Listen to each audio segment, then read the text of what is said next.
Quiero reconocer el trabajo de la Comisión en la producción de este segundo informe. Así, el proceso constituyente avanza. El proceso constituyente no es la enumeración de iniciativas que son al principio presentadas por un grupo de convencionales o aprobadas por una comisión. Es el proceso de construcción de normas que van a ser comunes para todos.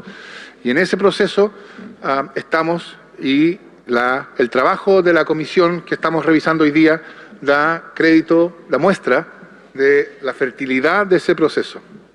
Me quiero aquí referir a una norma en particular, por razones de tiempo. No es que las otras normas no sean dignas de mención, pero quiero hablar del artículo 12 sobre bienes comunes naturales y sobre custodia pública de la naturaleza. Es una norma y una categoría que busca una mayor protección de la naturaleza, un mayor respeto a sus derechos, diremos ahora, en el nuevo lenguaje que introducirá la Constitución. Y por eso, a mi juicio, debe ser aprobada.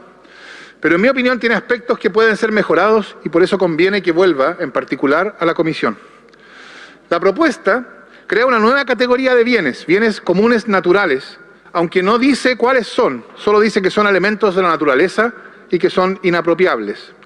En los hechos, esto significa que por lo menos primeramente serán solamente el aire y el alta mar, que son los bienes que desde 1855 son cosas comunes a todos los hombres, en el lenguaje del Código Civil.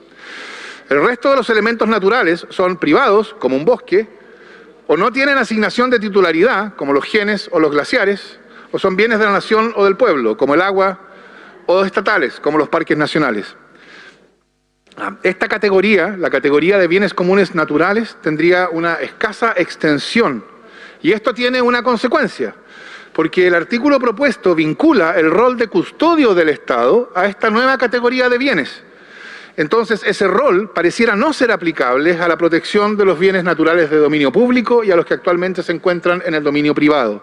Esto es importante porque debemos plantearnos como objetivo, a mi juicio, construir una nueva categoría como esta, que permita ampliar lo que se entiende por bienes nacionales de uso público, de modo que permita una protección ambiental que vaya más allá de esos bienes, los del dominio público, porque la naturaleza no reconoce esas diferencias jurídicas.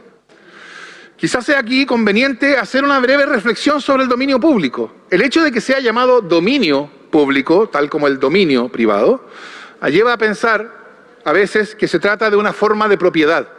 Esto es, en mi opinión, incorrecto. Que un bien sea del dominio público no significa que sea un bien de propiedad del Estado.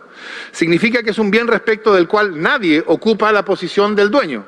Es decir, la posición de quien está unilateralmente habilitado para aprovecharse de la cosa para servir sus intereses. Esa es la posición que define al dueño, quien está autorizado para decidir unilateralmente cómo la cosa ha de ser usada para servir sus intereses. Respecto a los bienes nacionales de uso público, nadie está en esa posición. Son bienes que están afectos al interés general. Al declarar que la naturaleza tiene derechos, lo que estaremos declarando será que entre los intereses que deben ser considerados como parte del interés general está también el interés de la naturaleza, porque los derechos son intereses protegidos. Esto es así, el Estado, detenta los bienes nacionales de uso público, sí, pero los detenta de un modo fiduciario, debiendo gestionarlos de modo de facilitar el uso de todos. Esta idea de deber fiduciario del Estado respecto de esos bienes es la que, en mi opinión, funda el deber de custodia al cual se refiere el artículo 12. Por eso creo que es fundamental aprovechar esta oportunidad para buscar una nueva redacción que incorpore esta nueva categoría de bienes comunes naturales a las categorías conocidas y las vincule a ellas. Esta nueva categoría, en mi opinión, debe reconocer que existen bienes de la naturaleza que son inapropiables y que entonces respecto de los cuales el Estado tiene un deber especial de administración y custodia, pero que hay otros bienes de la naturaleza que son apropiados.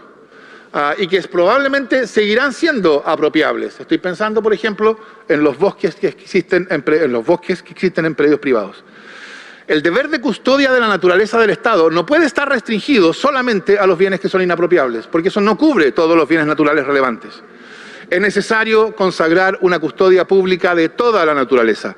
Por cierto, esa custodia pública debe reconocer las diferencias entre la custodia de bienes que pertenecen al dominio público, bienes naturales que pertenecen al dominio público y bienes naturales que pertenecen al dominio privado.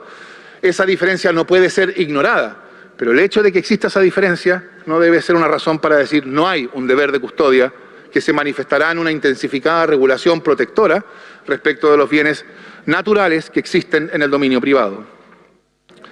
Hay otras observaciones que creo que es posible hacerle al artículo 12 para mejorar la idea fundamental en la cual descansa. Y por eso nosotros votaremos a favor de esta idea en general y del modo que sea necesario para que, conforme a las reglas reglamentarias, ella pueda volver a un segundo informe y sea de este modo mejorado. Muchas gracias.